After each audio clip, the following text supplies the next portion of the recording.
Terus bagaimana hubungan dengan anak saya yang sekolah di pesantren, Pak? Ini mau nanya. Muhammad sallallahu alaihi wasallam. Terima kasih, Bapak. Perjalanan hidup yang panjang. Bismillahirrahmanirrahim. Assalamualaikum warahmatullahi wabarakatuh. Alhamdulillahirabbil alamin wassalatu wassalamu ala Rasulillah wa ala alihi wa sahbihi wa man wala.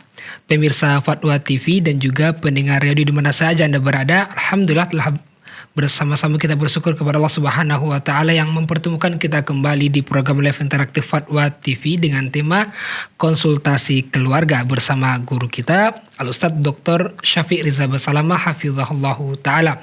Kemudian salat dan salam semoga curahkan kepada nabi kita yang mulia, Rasul tercinta Nabi Muhammad sallallahu alaihi wasallam, juga kepada keluarga beliau, para sahabat beliau serta orang-orang yang setia mengikuti sunnah beliau hingga akhir zaman. Allahumma shalli ala Muhammad wa ala ali Muhammad. Pemirsa Fatwa TV, pada kali ini acara kita juga dirilis oleh radio anggota TVC, diantaranya Radio Mas FM Solo, Radio Hang FM Batam, Radio Tuah FM Riau, lantas Radio Al Hikmah Banyuwangi, Radio MD FM Probolinggo, dan Radio Amuba Pangkal Pinang. Jazakumullah khairan. Dan untuk Anda yang ingin berpartisipasi bertanya langsung berkaitan dengan konsultasi keluarga, bisa menghubungi di nomor 0331 544687 0331 544687. Dan alhamdulillah telah hadir bersama kita di studio Jember Fatwa TV Ustadz kita, Ustadz Dr. Syafiq Riza Basalamah hafizahullah ta'ala, yang sebagai salah satu anggota Dewan Fatwa Perhimpunan Al-Irsyad. Kita sapa beliau. Assalamualaikum Ustadz. Waalaikumsalam warahmatullahi wabarakatuh. Ahlan wa sahlan. Ahlan bikum Ustadz. Kaifa halukum Ustadz? As'adallahu lailatak. Alhamdulillah bi khairin wa afiyah. Kaifa halukum? Alhamdulillah Ustadz. Jazakallah khairan Ustadz atas waktunya Ustadz. Sebagaimana biasa Ustadz, kita butuh dengan nasihat-nasihat Ustadz. Di pembukaan ini kita minta berupa nasihat Ustadz. Tafadhol. Masya Allah, barakallah fiik. Barakallah. Alhamdulillah, wassalatu wassalamu ala Rasulillah. Segala puji bagi Allah, salawat dan salam semoga tercurahkan untuk baginda Nabi kita Muhammad alaihi salatu wassalam, untuk keluarga beliau, untuk istri-istri beliau, untuk putra-putri beliau, dan untuk seluruh sahabat Nabi. Semoga Allah meridhai kita bersama mereka. Amma ba'd, jamaah rahimakumullah. Islam adalah agama yang sangat perhatian kepada para wanita, khususnya para ibu, di mana suami diperintahkan untuk bekerja, memberikan nafkah kepada istri, dan sang istri fokus dengan tugas dia, dengan amanah yang diemban oleh dia. Mereka adalah wanita-wanita yang mempersiapkan para pejuang generasi masa depan. Yang kalau sang ibu ini sibuk mencari nafkah, bekerja demi memenuhi kebutuhan keluarga, dan dia tidak mampu untuk menggabungkan antara tugas dia sebagai seorang ibu dan tugas dia untuk mencari nafkah, maka terkadang generasi masa depan terbengkalai. Oleh karena itu, Allah Azza wa Jalla mengatakan kepada para lelaki, liyunfiq dhu sa'atin min sa'atih wa man qudira alaihi rizquhu falyunfiq mimma atahu Allah. Hendaklah suami memberikan nafkah kepada istrinya sesuai dengan keluasan dia. Kalau banyak rizkimu, berikan yang cukup untuk istrimu. Kalau memang disempitkan rizkinya, maka hendaklah dia memberikan nafkah kepada istrinya sesuai dengan kemampuan dia. Allah tidak memberati hambanya lebih dari kemampuannya. Kemudian Allah juga bagaimana berfirman, askinuhunna min haitsu sakantum min wujdikum. Mempersiapkan generasi masa depan memerlukan milieu, lingkungan yang mendukung. Maka Allah perintahkan para suami untuk memberikan rumah kepada istri, memberikan tempat tinggal, ya sesuai dengan kemampuan suami. Artinya suami ini tidak dituntut untuk punya rumah yang besar, yang luas, yang mahal, enggak, sesuai dengan kemampuannya. Wala tudaruhunna litudayyiqu alaihinna. Jangan kalian mempersulit istri-istri kalian. Artinya hak tempat tinggal ini istri punya. Suami perlu memenuhi hal itu sesuai dengan kemampuannya. Jangan sampai membahayakan istri karena tinggal di tempat yang tidak layak atau kondisinya tidak mendukung sehingga dia tidak mampu fokus dan konsentrasi mempersiapkan generasi masa depan. Kadang-kala di rumah ribut sama ipar, ribut sama mertua. Gimana akhirnya mendidik anak ketika keributan itu selalu terjadi? Maka hendaklah para suami sebelum menjadi suami belajar dulu bagaimana menjadi suami yang teladan. Dan para istri hendaklah dia tahu diri bahwa tugas utama dia bukan mencari nafkah. Kalaupun dia membantu suami mencari nafkah, ya itu diperbolehkan. Tapi tugas utama dia adalah mempersiapkan generasi masa depan. Barakallahu fiik. Mungkin itu yang bisa Anda sampaikan. Masya Allah, jazakumullah khairan Ustaz. Sering kita dengar bahwasanya madrasatul ula, betul Ustaz? Masya Allah. Nah, ya, ibu itu sekolah pertama. Sekolah pertama, maksudnya kalau gimana, kita Ustaz? sekarang ada PAUD, ya, ada TK. Dulu mana ada gitu loh. Anak tuh sampai sekarang pun madrasah pertama dia orang tuanya, khususnya ibunya. Bagaimana sejak di dalam kandungan. Ketika dia lahir ya. Karena sekarang ada ibu yang tetap bekerja karena kesian kadang lihat mereka harus cari nafkah sehingga anak baru lahir mungkin ibunya ambil cuti 3 bulan habis itu anaknya itu dititipkan ada tempat penitipan anak gitu ya karena ibunya sibuk cari fulus kadang-kala seperti itu. Kalau tempat itu baik kondusif mudah-mudahan anak itu jadi baik, tapi kalau tempatnya nggak baik akhirnya kesian. Rasul sallallahu alaihi wasallam beliau disusui di mana? Bukan ibunya yang nyusui. Halimah Sa'diyah, tapi tempatnya mendukung gitu loh. Sehingga beliau tumbuh besar menjadi seorang anak yang gagah, yang kuat, yang bukan dimanja.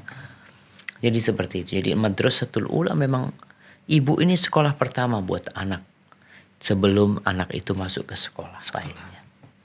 Barakallahu fiikum. Jazakallah khairan Ustaz. Baik pemirsa Fatwa TV dan juga penyimak radio, kembali kita mengajak Anda yang ingin berpartisipasi bisa menghubungi di nomor 0331 5446087 0331 5446087. Baik, kita baca konsul pertama Ustaz, boleh? Dari Bapak Mardalius di Sulawesi Selatan, Kota Makassar Ustaz. Ustaz, bolehkah minta cerai karena suami kawin lagi? Bapak Mardalius minta cerai. Sepertinya Ibu Mardalius nih. Hah? Namanya Mardalius. Namanya Mardalius Ustaz.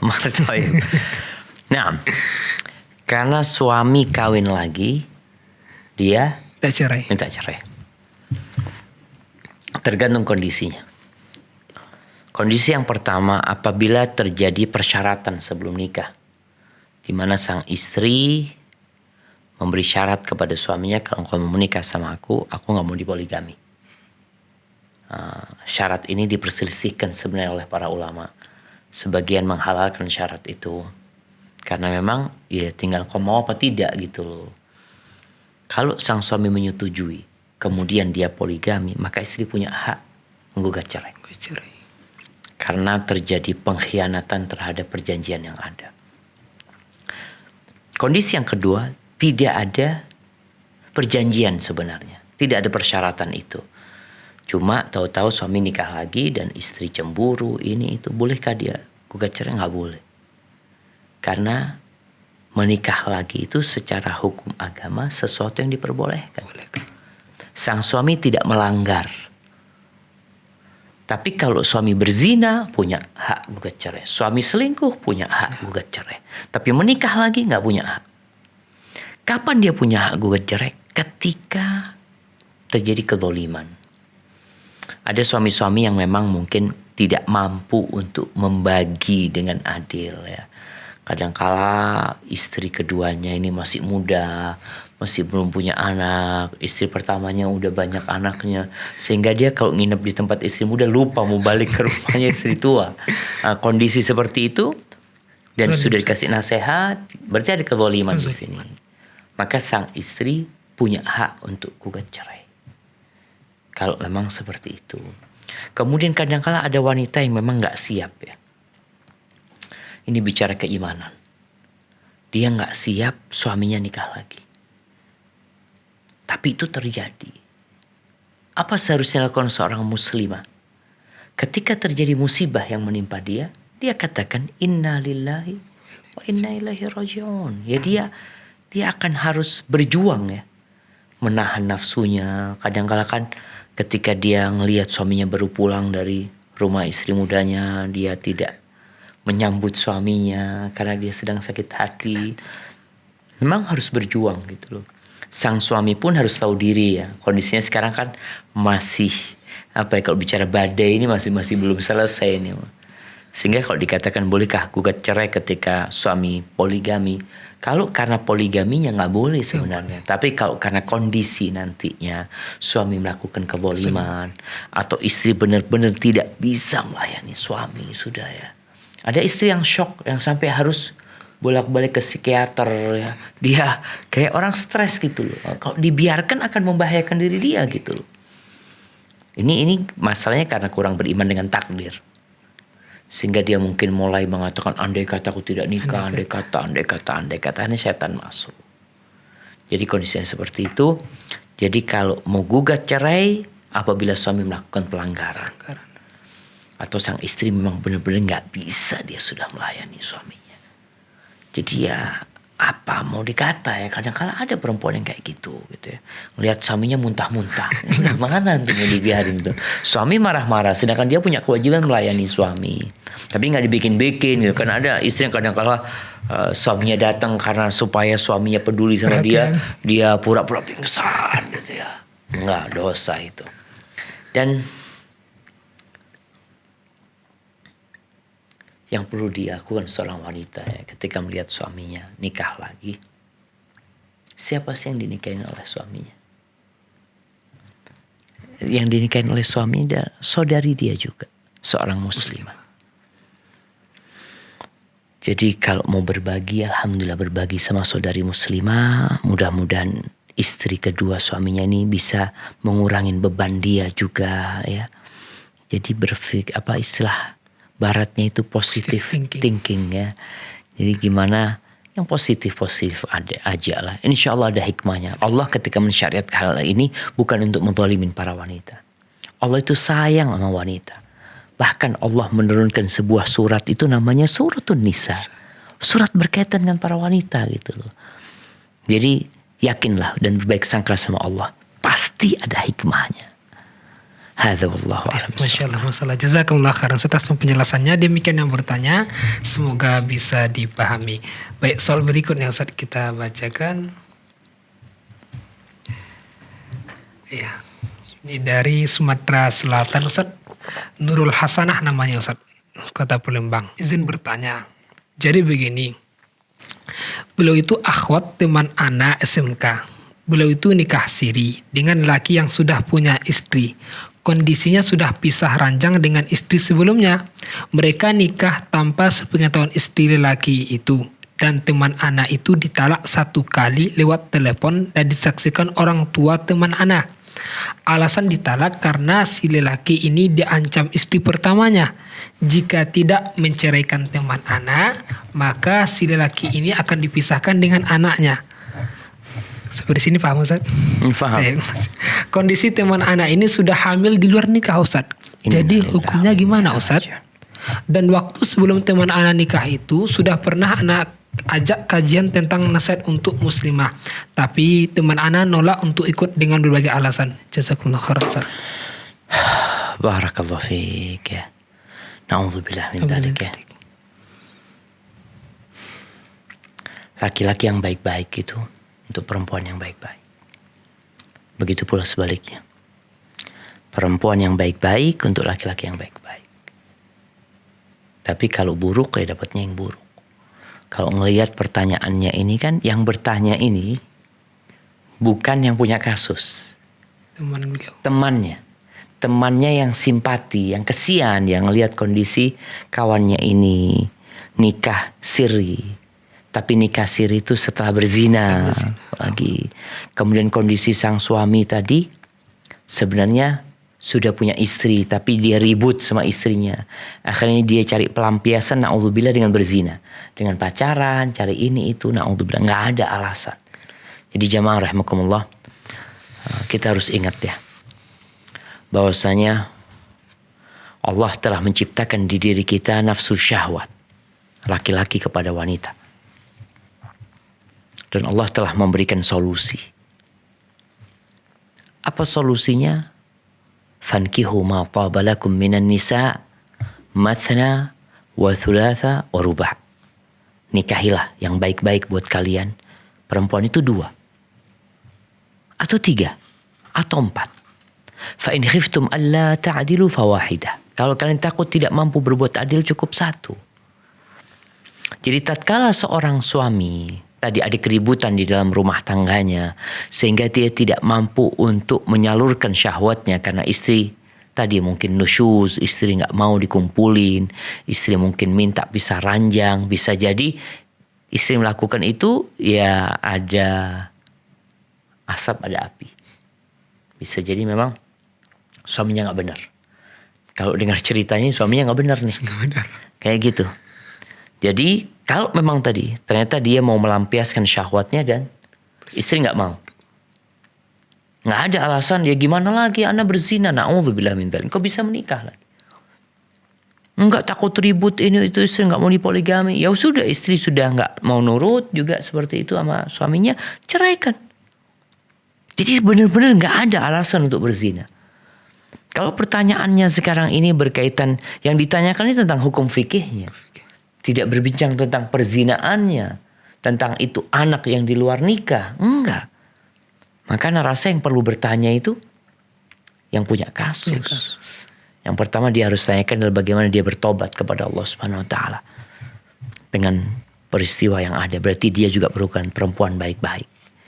Kalau perempuan baik-baik dia nggak mau diajak berzina, tapi ya sudah sama aja, lakinya nggak baik, perempuannya nggak baik gitu.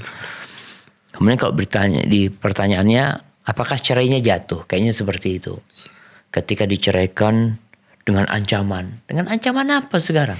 Dipisahkan sama anaknya. Engkau laki-laki gitu loh. Engkau suami. Kecuali diancam mau dibunuh. Artinya dan dia tahu istrinya bisa melakukan itu. Ancaman itu bisa dilakukan. Sang istri ambil pistol mau taruh di kepala suaminya. Dan tahu suami ini pistol itu ada pelurunya. Maka ini ancaman yang membahayakan nyawa dia. Ketika seorang diancam seperti itu, atau yang mengancam keluarganya istri, mau dipukulin ini itu, lalu dia menceraikan, maka cerai yang dilakukan karena keterpaksaan nggak jatuh. Tapi kalau urusannya, kalau nanti aku pisahkan sama anak, sudah aku ceraikan, nggak jatuh perceraian itu sebenarnya. Karena apa? Karena ini istri memisahkan dari anak. Ya suami yang lebih berhak sama anaknya. Suami bisa menggugat nanti urusan itu. Tapi ada laki-laki yang memang bukan laki-laki baik-baik sebenarnya dia. Kalau lihat dari ceritanya itu, maka nasihat ana buat yang bertanya, lebih baik anti kasih nasihat itu perempuan untuk bertobat kepada Allah daripada memikirkan masalah fikihnya, sedangkan masalah dosa yang dikerjakan itu dianggap remeh kadang-kadang. Na'udzubillah min dzalik. Cukup Ustaz. Barakallahu fikum. Atas jawaban penjelasannya. Demikian yang bertanya, semoga bisa dipahami. Ini berikutnya dari Abu Una di Jawa Barat, Ustaz. Assalamualaikum Ustaz.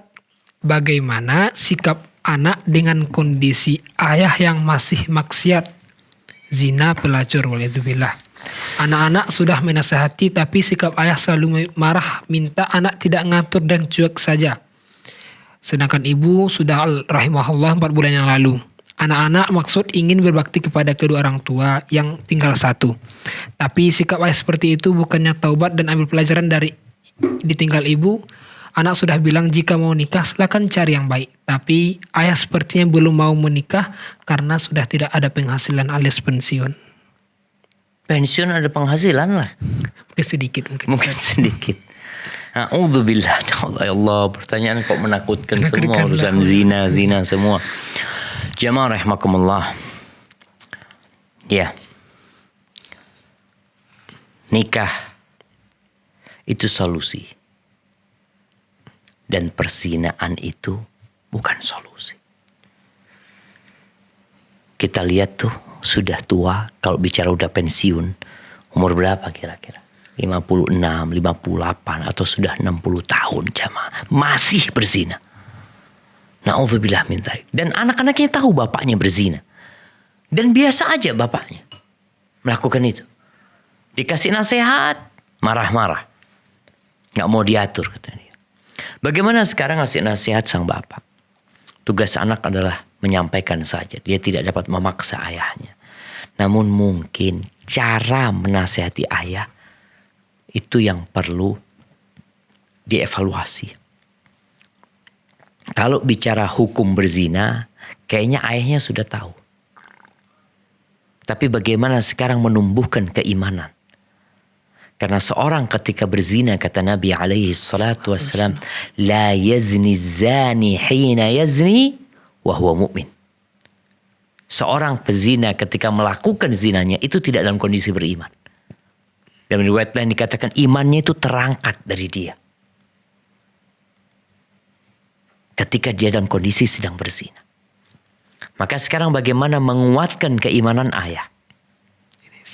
Udah urusan zinanya sampingkan dulu. Bicara sama ayah tentang urusan akhirat. Mungkin duduk bersama ayah mengkaji surat-surat pendek. Baca tafsir surat An-Nazi'at. Tafsir surat Abasa wa Tawalla. Tafsir surat At-Takwir. Tafsir surat Al-Infitar. Duduk bersama ayah. Sampaikan ayah, kalau ayah memang nggak mau kita ikut campur, ya udahlah, kita udah sampaikan kepada ayah. Tapi kita minta ayah bareng-bareng lah sama kita ngaji ayah, supaya kita tambah dekat sama Allah Subhanahu Wa Taala. Dan kalau sang anak nggak berhasil ngasih nasihat ayahnya, mungkin harus lewat orang lain. Kadang kalau lewat pamannya yang tertua ya. Soalnya kan tadi merasa dia lebih tua, udah nggak udah diurusin. Aku sudah siap masuk neraka. Kadang kalau ada yang seperti itu, dia udah nggak peduli sama sekali gitu loh. Karena ada orang berpaling dari agama. Mungkin juga nggak disebutkan apakah ayahnya sholat apa enggak. Kadang kalau sholat udah enggak gitu loh. Jadi kalau memang melihat ada beberapa kemungkaran yang dilakukan ayah, dilihat mana yang paling membahayakan. Maka dari sana kita mulai memperbaiki, cari sebabnya apa. Nggak boleh dibiarin sambil terus mendoakan ayah ya. Jadi anak jangan berhenti selama ayahnya masih hidup, maka masih ada kesempatan untuk kembali kepada Allah SWT. Hadza wallahu a'lam bissawab. Jazakallah khairan atas penjelasannya. Demikian yang bertanya, semoga bisa dipahami. Nah, sekarang sudah ada penelpon yang terhubung, Ustaz. Masya Allah, fadal. Assalamualaikum Fatwa TV. Assalamualaikum Fatwa TV. Waalaikumsalam. Ya, dengan Ibu siapa di mana? Ibu Neti di Bekasi. Ya, silakan Ibu. Oh. Afwan Ustaz, Anda mau tanya? Ya. Ahlan wa sahlan. Begini Ustaz, Anda mau tanya tentang poligami ya. Oh, suami Anda kan rencananya kan mau poligami. Nah, Anda sama calon adik madunya Anda kan sudah saling mengenal. Masya Allah. Ya, sebelum pernikahan terjadi, kami bertiga membuat satu perjanjian di antaranya itu di saat nanti kita mau safar atau bepergian itu kita selalu bersama gitu. Tapi sebelumnya calon istri yang kedua ini adik madu anak gitu 2 tahun sebelumnya sudah mengajukan untuk daftar haji. Ya. Udah daftar haji, tapi kan sebelumnya kan kita udah bikin perjanjian gitu. Nah, dan suami anak yang sekarang itu tidak mau menemani istri keduanya untuk melakukan ibadah haji dengan alasan istri pertama tidak ikut dan istri pertama juga sering sakit-sakitan gitu. Apakah yang dilakukan suami anak itu termasuk zolim, tidak menemani istri keduanya haji? Dan ini kan belum terjadi Bu, poligaminya. ya belum Ustaz, tapi rencananya insya Allah setelah habis lebaran ini Ustaz. Iya, artinya kan perjanjiannya itu akan dilakukan untuk ke depan. Iya, Untuk selanjutnya. Sedangkan daftar haji kan sudah dilakukan sebelum pernikahan. iya Ustadz, 2 tahun sebelum. Iya, artinya kan tidak masuk dalam janji tersebut sebenarnya. Tidak Ustadz. Karena dia sudah mendaftarkan haji sebelum jadi istri. Jadi sebelum perjanjian dibuat, dia sudah mau berangkat haji. Iya, Sehingga sang suami nggak punya kewajiban karena ini bukan rencana sang suami untuk berangkat haji. Itu rencananya sang istri. Artinya ketika suami yang mau berangkat itu maka dia harus berangkat semuanya. Tapi ini karena itu dilakukan. Jadi perjanjian itu berlaku apa? Maju ya. Nggak mundur. Artinya yang sudah sebelumnya itu yang ada janji, yang tadi ada rencana-rencana dilakukan istri kedua ini nanti akan berangkat haji tahun sekian. Maka ana rasa nggak wajib suami untuk mendampingi dia karena itu di luar perjanjian. Soalnya kan haji ini juga ibu urusannya daftar ya. Kadangkala daftar 2 tahun yang lalu kita daftar tahun sekarang itu nggak akan bisa berangkat bareng. Seperti itu ibu. ya syukran Ustadz. Barakallahu fiik. Hayakillah. Ya. Assalamualaikum. Waalaikumsalam Waalaikumsalam warahmatullahi warahmatullahi wabarakatuh. wabarakatuh. Ya, terima kasih Ibu Neti di Bekasi sudah bisa dijawab. Jazakallah khairan Ustaz. Insyaallah. Insyaallah. Masya Allah. Ya, ini ibu yang bertanya kan istri pertamanya. Artinya dia nerima. Nerima, sebenarnya. Masya Allah. Bahkan dia takut suaminya melakukan Kezaliman. kezaliman dengan tidak mendampingi Istri istri kedua. keduanya. Padahal belum istri Belum kedua, kedua. belum ini loh. Ini kayaknya pernah masuk pertanyaan tertulis ini kalau nggak gitu. salah. Iya, cuma Mungkin kurang puas. iya kurang. Atau belum dapat jawaban Ustaz. Nah, barakallahu fiik. Ya, terima kasih Bu yang bertanya. Berikutnya kita bacakan soal dari ada penelpon yang masuk Ustaz. Kita Masya coba sapa dahulu. Angkat dahulu. Assalamualaikum Fatwa TV. Assalamualaikum Fatwa TV. Halo, Assalamualaikum Fatwa TV. Ya, Assalamualaikum. Ahlan wa sahlan.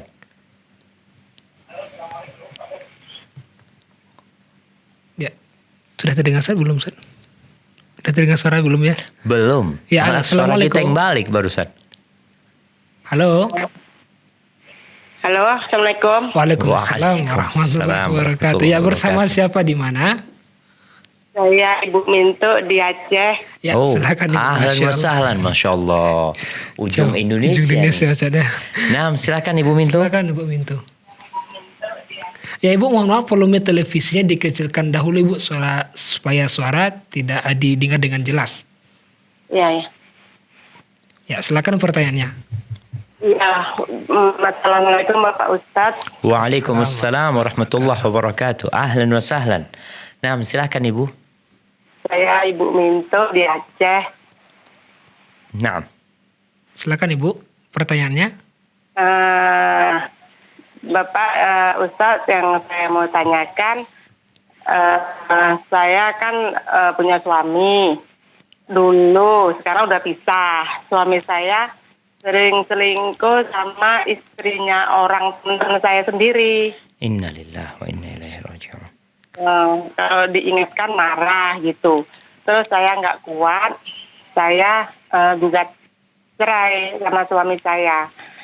Kalau saya salah, kalau saya mau gugat cerai, sudah diganti terus selingkuh sama teman-teman saya yang sudah punya suami. Gimana solusinya itu Pak Ustadz? Apa saya salah? Saya gugat cerai suami saya. Artinya ketika Ibu menggugat cerai, suami tambah jadi gitu. Oh, saya gugat cerai, dia tidak mau menjadikan saya. Iya. Gitu.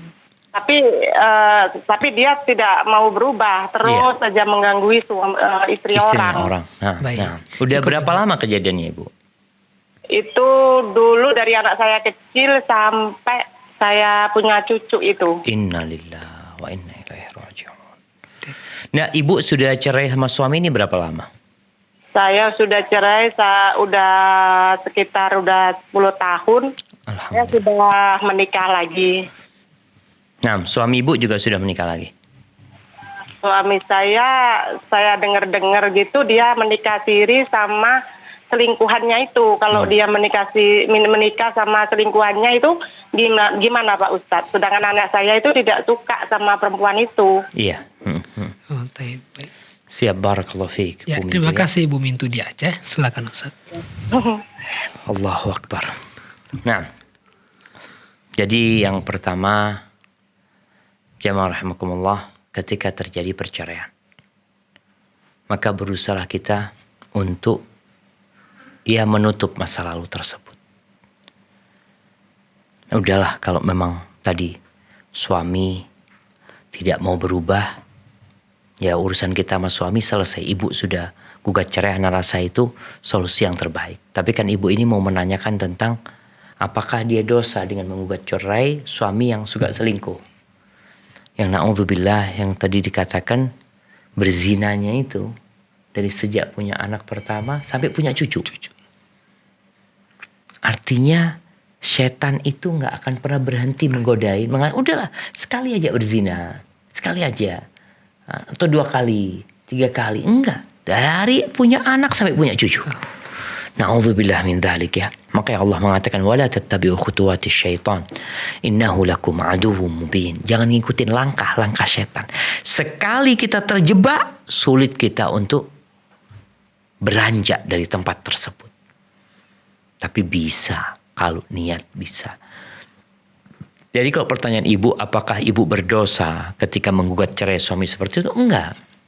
Jadi hadis yang berkaitan dengan ayyuma imra'atin sa'alat talaqan. Wanita mana saja yang minta cerai dari suaminya tanpa alasan yang syar'i, maka haram bagi dia bau surga. Itu kalau alasannya tidak syar'i. Tapi kalau alasannya sesuai dengan syariat, di mana sang suami melakukan perselingkuhan, suami tidak sholat, suami makan riba, ada banyak dosa-dosa yang dikerjakan suami, KDRT yang dilakukan suami, maka sang istri boleh gugat cerai dan tidak berdosa. Dan mungkin dia mendapatkan pahala karena dia menggugat cerai dalam rangka menyelamatkan keluarganya, menyelamatkan anak-anaknya. Gimana sekarang anak punya orang tua yang berzina. Dan anaknya tahu gitu loh. Kadang-kala kita, apalagi di zaman sekarang ya, sampai ada cerita seorang anak. Dia tahu anak ini ibunya gak benar, bukan bapaknya. Sang anak ini kesian sama bapaknya. Merasa bapaknya dizolimin sama ibunya. Ibunya kadang-kala keluar malam. Ya. Mungkin pernah ditanyakan di sini ya, nah lupa. Terus salah satu kejadian kata si anak ini, suatu malam ibu anak gak pulang malam itu. Anak cari sama Sohaib. Anak cari di hotel-hotel. Ketahuan mobilnya di sana. Kemudian anak panggil ayah. Ya kayak digerebek gitu. Dan betul. Ibunya sama laki-laki di dalam hotel tersebut. Na'udzubillah min dzalik. Jadi kadangkala perceraian itu, kalau dari istri menggugat cerai suami atau dari suami menceraikan istri yang melakukan perzinaan, itu menyelamatkan keluarga gitu loh. Menyelamatkan kehormatan keluarga, menyelamatkan anak-anak. Kalau dibiarkan, anak-anak yang terdampak nantinya. Jadi rasa yang ibu lakukan sudah tepat dan ibu tidak berdosa. Tinggal sekarang apa yang harus dilakukan anak nih? Kalau ternyata bapaknya ini menikah siri. Kalau benar-benar menikah dan bapak sudah bertobat, ahlan wa sahlan. Semoga itu jadi baiknya. Tapi kalau ternyata bapaknya tidak berubah, dia nikah siri tapi ya nikah-nikahan kadang-kala ya seperti itu. Gak bertobat. Kan kalau ada orang yang menikah karena berzina, tapi dia gak bertobat sebenarnya. Cuma karena sudah hamil, gak enak, malu gitu ya. Itu yang berbahaya dengan pernikahannya. Kadang-kala sebagian ulama mengatakan gak sah ketika pezina sama pezina nikah dan tidak bertobat mereka ini gitu. Tapi kalau sudah bertobat, insya Allah pernikahannya gak masalah. Jadi tugas anak sekarang bagaimana terhadap ayahnya? Ya tetap berusaha dekat sama ayah untuk memberikan nasihat kepada ayahnya. Kadang-kala ada orang yang kalau ditinggal, itu tambah seneng dia. Karena gak ada yang ngurusin. Udahlah, anak gak urusan sama anak. Tapi ada yang kalau ditinggal, dia kepikiran. Nah tinggal dilihat nih, bapaknya termasuk yang mana ini? Yang kalau ditinggal dia jadi bingung, Atau yang kalau ditinggal malah tambah senang dia, tambah jauh dia dari jalan kebenaran. Maka lebih baik dideketin kalau seperti itu. Hadza wallahu a'lam bishawab. Jazakallah khairan atas penjelasannya. Demikian Ibu Mintu di Aceh yang bertanya, semoga bisa dipahami. Berikutnya sudah terhubung penelpon berikutnya saat kita coba angkat. Assalamualaikum Fatwa TV. Waalaikumsalam warahmatullahi wabarakatuh. Ini penelpon sita kita saat Ibu Rasmini namanya saat ya. Masya Allah. Silakan Ibu Rasmini. Assalamualaikum warahmatullahi wabarakatuh, Ustaz. Waalaikumsalam warahmatullahi wabarakatuh. Ahlan wa sahlan, barakallahu fiik. Ya, mohon maaf sebelumnya. Silakan Ibu Rasmini. Pendengar ngeyel ini, Ustaz. Enggak, alhamdulillah kehadiran Ibu selalu diharapkan di sini, Bu. Barakallahu fiik. Begini, Ustaz, ini bukan masalah selingkuh lagi, tapi Alhamdulillah. untuk menguatkan iman. Ingin tahu kalau rumah masih kontrakan, katanya besok itu rumah yang idaman itu besok Ustadz bilang. Yang kami maksud, pertanyaan kami kemarin itu begini, kalau membaca Qul Huwallah 10 kali itu sekaligus, kan maksudnya Qul Huwallah 10 kali, sholat sunat rawatib 12 rakaat, terus menutup celah-celah sholat, terus berdebat meskipun benar itu semuanya insya Allah tergabung di dalamnya. Yang kami maksud kalau membaca Qul Huwallah itu sekaligus umpamanya sehari semalam 10 kali. Kemudian berulang lagi beberapa kali, tidak sampai 10, terus diulang lagi atau malam atau siang atau paginya itu gimana? Ya. Apa itu 10 kali itu sehari semalam apa? Kalau menambah bilangan itu termasuk mengada-ada atau bagaimana? Saya sampai sekarang itu yang saya pikir-pikir itu yang kurang jelas. Makanya saya tetap ngeyel ingin tahu. Siap, Ya, terima kasih Ibu Rasmini di Pacitan. Ya, kerjaan jawabannya terima kasih. Jazakumullah khairan. Assalamualaikum warahmatullahi wabarakatuh. Waalaikumsalam. Waalaikumsalam warahmatullahi wabarakatuh. Nah, yang pertama berkaitan dengan hadis man qara'a Qul huwallahu ahad 10 marrat banallahu lahu baitan fil jannah. Barang siapa yang membaca Qul huwallahu ahad 10 kali, Allah akan membangunkan bagi dia rumah di surga. Hadis ini oleh Syekh Albani rahimahullahu taala di awal perjalanan hidup beliau mensahihkan hadis ini. Sehingga ya namanya hadis sahih ya kita amalkan sudah. Tapi kemudian beliau tarajuk dari mensahihkan hadis ini. Beliau lebih menguatkan pendapat yang mendhaifkan hadis ini. Sehingga ya kalau bicara hadis dhaif itu boleh diamalkan oleh sebagian ulama dengan catatan dhaifnya tidak terlalu. Kemudian ketika mengamalkannya juga tidak meyakini itu dari Nabi SAW. Kemudian amalan ini sebenarnya amalan yang masuk dalam koridor ibadah umum gitu loh. Membaca Qul Huwallahu ahad kita memang dianjurkan tiap hari. Habis sholat kita membaca, sebelum tidur kita membaca, pagi dan petang kita membaca. Jadi kalau kita menilik kepada yang membolehkan beramal dengan hadis dhaif, sepertinya hadis ini termasuk yang boleh diamalkan. Tapi pertanyaan Ibu Rasmi ini kan bagaimana mengamalkannya? Apakah membaca sekaligus? Iya, boleh membaca sekaligus. Tapi boleh juga membaca ya sehari semalam 10 kali. Seperti sholat sunnahnya. Sholat sunnahnya kan 12 rakaat. Sholat sunnah 12 rakaat ini kata Nabi SAW, man shalla ithnatay ashrata raka'ah fi yawmin wa laylah tatawu'an ghaira fariḍah, barang siapa yang sholat 12 rakaat sehari semalam, sholat sunnah bukan fariḍah, maka Allah akan membangunkan bagi dia rumah di surga. Sholat yang mana? Bisa jadi sholat yang rawatib tadi, bisa jadi sholat yang lainnya. Ada sholat mutlak mungkin ada sholat duha, kalau mungkin dia nggak sholat rawatib tapi dia jaga sholat duhanya, mungkin sholat malamnya, yang penting 12 rakaat. Jadi intinya Qul Huwallahu ahad itu juga bisa diamalkan sekaligus, bisa diamalkan yang penting sehari semalam itu kita membaca 10 kali. Sebagaimana sholat 12 rakaat itu sehari semalam pokoknya 12 rakaat gitu loh. Nggak harus sekaligus. Boleh gitu mau sholat duha. Ana mau sholat duha 12 rakaat untuk bayar cicilan rumah gitu ya. Karena ini kan bicara nyicil ya. Kemudian para jamaah juga perlu memahami bahwasanya amalan itu bukan diamalkan sekali ya. Bukan sekali mengamalkan, oh ana sudah punya rumah di surga selesai. Enggak, ini termasuk cicilan yang berlangsung sampai ajal menjemput kita.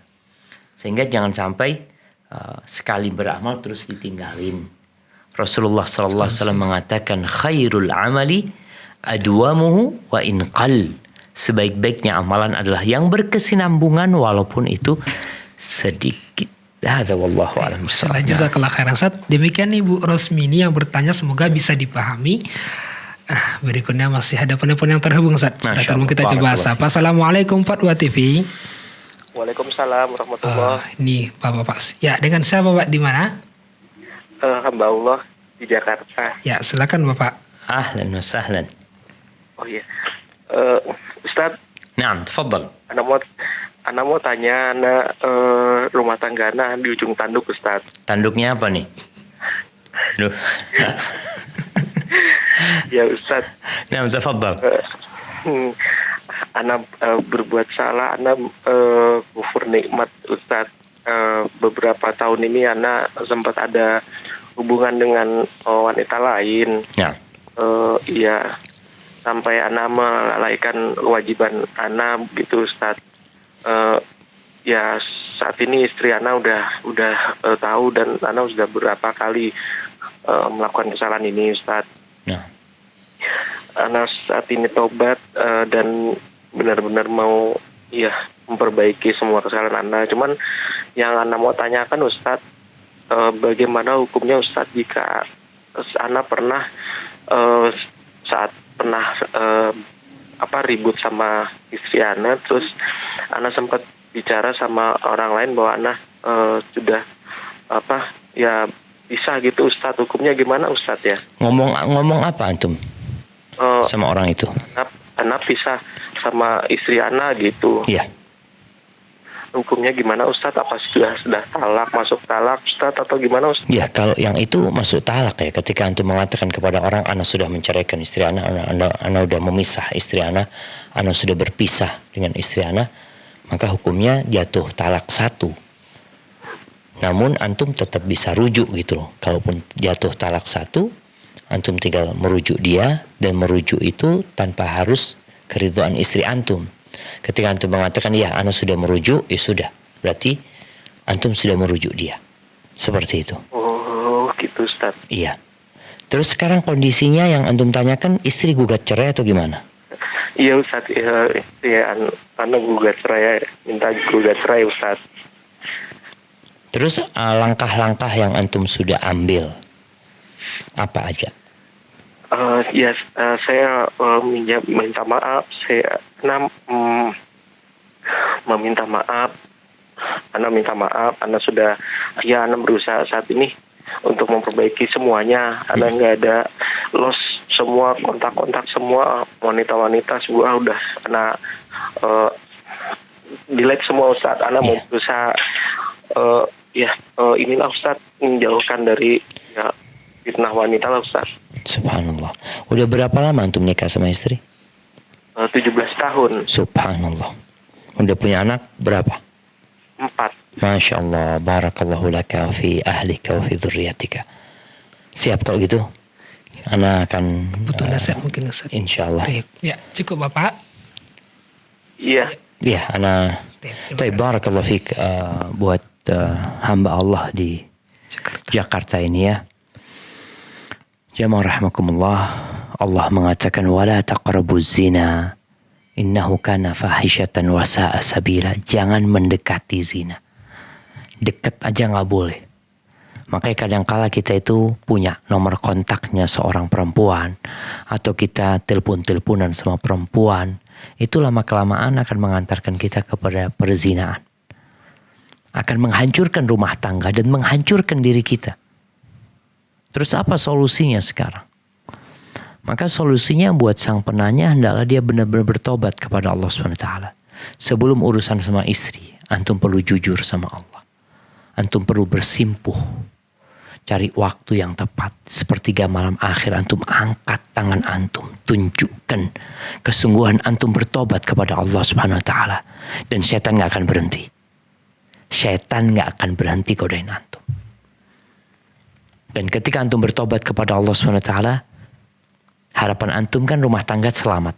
Belum tentu selamat rumah tangga antum. Tapi urusan selamat atau tidak itu urusan nanti. Urusan yang ada, yang harus antum selesaikan urusan antum sama Allah SWT. Antum menyesali, antum meninggalkan perbuatan itu, bertekad untuk tidak mengulangi. Perbanyak amal soleh. Beda istri antum sama Allah Rabbul Alamin. Manusia itu pelit dengan haknya. Kalau antum datang kepada Allah membawa dosa sepenuh bumi ini, Allah akan ampuni. Bahkan Allah gembira kepada orang-orang yang bertobat. Tapi manusia gak seperti itu. Apalagi istri antum. Dia merasa dikhianati ketika antum berhubungan dengan wanita-wanita tersebut. Sehingga kalau dia tidak memaafkan antum, dia mungkin, ya memang tabiat manusia seperti itu. Tapi yang terpenting buat antum memperbaiki hubungan antum sama Allah SWT. Setelah selesai, antum mulai sekarang. Perbaiki hubungan antum sama istri antum. Antum perbanyak istighfar. Mohon ampun sama Allah SWT. Yang dibutuhkan istri itu adalah keyakinan dia bahwasanya antum tobat. Apa buktinya?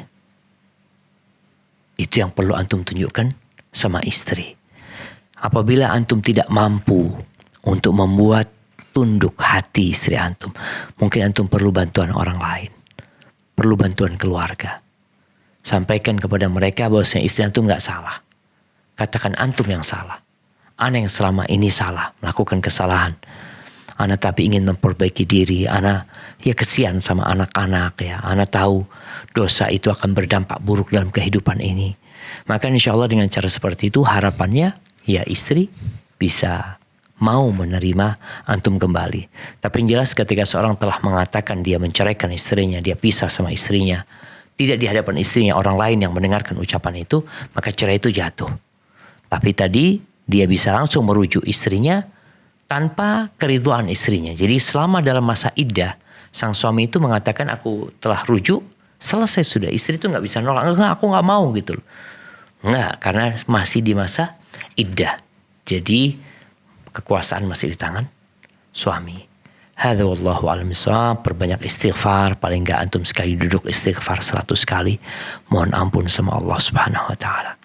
Hadza wallahu a'lam bishawab. Jazakallah khairan Ustaz atas jawaban penjelasannya serta nasihatnya. Demikian yang bertanya, semoga bisa dipahami dan dimudahkan urusannya. Baik, berikutnya sudah ada penelpon yang terhubung kembali. Saat kita coba sapa. Assalamualaikum Fatwa TV. Waalaikumsalam warahmatullahi wabarakatuh, Ustaz. Ya, dengan siapa di mana? Hamba Allah dari Sumatera, Ustaz. Silakan Ibu. Assalamualaikum warahmatullahi wabarakatuh, Ustaz. Waalaikumsalam warahmatullahi wabarakatuh. Ahlan wa sahlan. Barakallahu fiik. Silahkan Ibu. Lebih ke berkah, Ustaz. Anak mau bertanya tentang ini, Ustaz. Ini seorang ikhwan dan akhwat yang masih pacaran ya, Ustaz ya. Nah. Mereka berpacaran, lalu sang perempuan tadi menikah dengan laki-laki lain. Selang 4 tahun kemudian, gini Ustaz ya, agak lama Ustaz ya. Bingung saya seorang ini Ustaz, mereka berpacaran. Siap. Lalu sang wanita memilih menikah dengan laki-laki lain gitu Ustaz. Nah. Si pacarnya tadi menunggu janda wanita ini tadi gitu Ustaz. Ditunggu jandanya. Ditunggu jandanya. Setelah 5 tahun pernikahan, karena selama pernikahan ini mereka masih berhubungan gitu Ustaz. Tapi via Instagram sekarang ini Ustaz ya. Lalu sang suami tadi mengetahuinya dan bilang kepada mantannya ini, kuceraikan dia dan nikah sama dia gitu Ustaz. Tapi ada perjanjian gitu Ustaz. Antara suami tadi, kuceraikan istriku, nikahilah dia katanya gitu Ustaz. Nah. Ada persyaratan gitu Ustaz. Ada yang harus dibayar oleh yang mantan ini Ustaz kepada suaminya itu Ustaz untuk diceraikan istrinya. Lalu dipenuhi syaratnya dan istrinya diceraikan gitu Ustaz. Nah. Lalu istri tadi menikah dengan mantan yang lama ini Ustaz. Itu dosanya mereka bertiga dapat ataukah bagaimana gitu Ustaz? Allahu Akbar. Menganut dalam lingkungan keluarga ya Ustaz ya. Tolong penjelasannya Ustaz. Baik. Barakallahu fiik wa barak. Terima kasih Ibu. Ini Sumatera Utara. Assalamualaikum warahmatullahi wabarakatuh. Waalaikumsalam warahmatullahi wabarakatuh. Tema kita kayaknya malam ini perselingkuhan, pacaran ya. Zina. Na'udzubillah min dzalik. Semoga Allah menyelamatkan kita, anak keturunan kita, keluarga kita dari dosa yang menjijikkan ini jamaah. Baik, kembali kepada pertanyaan tadi. Kita lihat tuh pacaran. Dampaknya seperti apa? Dampaknya menyebabkan rumah tangga orang jadi rusak. Dia sudah menikah tapi masih berhubungan. Haibati fillah. Nasihat ana kepada seluruh perempuan. Ketika engkau sudah menikah, engkau delete semua kontak orang-orang yang engkau tidak punya perlu sama mereka. Yang tidak ada hubungan kerabat sama mereka. Delete sudah. Ganti nomor handphonenya. Kalau engkau mungkin memang perlu punya Instagram, engkau pakai akun baru. Facebook punya akun baru. Supaya engkau benar-benar fokus menjadi hamba Allah yang posisinya sebagai istri fulan.